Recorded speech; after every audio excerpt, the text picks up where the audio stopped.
ગુજરાતમાં સ્થાનિક સ્વરાજ્યની ચૂંટણીઓ પહેલા સરકારે 17 નવા તાલુકાની રચના માટે સૈદ્ધાંતિક મંજૂરી આપી છે। ત્યારે પંચમહાલના ગોધરાનો નવો તાલુકો બનાવાયો છે।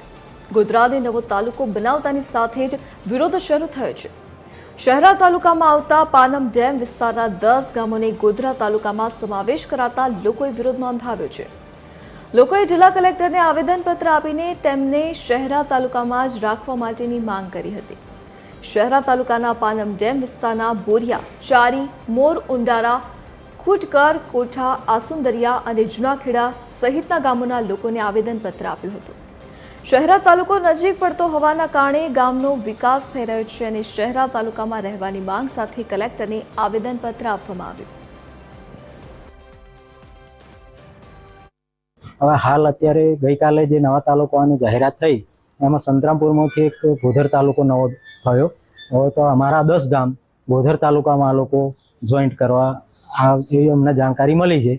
તો અમે એનો વિરોધ કરી રહ્યા છે કે અમે શહેરામાં જ બરોબર છીએ। અમારા શહેરામાં બધા સંબંધો આવા જવાના નજીક પડે છે। બીજા શિક્ષણની દ્રષ્ટિએ પોલીસ સ્ટેશન, બીજા બાળકોને ભણવા આવવાનો આ તે બધું શહેરા નજીક છે, જેથી કરીને બધી સવલતો શહેરામાં અમને સરળતાથી મળી રહે છે। એટલા માટે અમે આ રજૂઆત કરી કે અમારી માગણી ધ્યાને લઈ અમને શહેરામાં જ રહીએ એવી બધાની આશા છે। રજૂઆત અમારી એ હતી કે પહેલાં અમે સંતરામપુર તાલુકામાં હતા, ત્યાંથી અમને શહેરા તાલુકામાં આવ્યા। શહેરા તાલુકાથી ફરીવાર નવો ગોધર તાલુકો બન્યો ગઈકાલે 24/9/2025। એટલે આ પ્રાથમિક જે એનો નિર્ણય લેવા આવ્યો એને અમે શું છે, અમે શહેરામાં જ રહેવા માંગીએ છીએ। ગોધર છે એ 30 કિલોમીટર થાય, શહેરા 10 કિલોમીટર થાય છે અમારે, અને ગોધરા પણ નજીક પડે છે।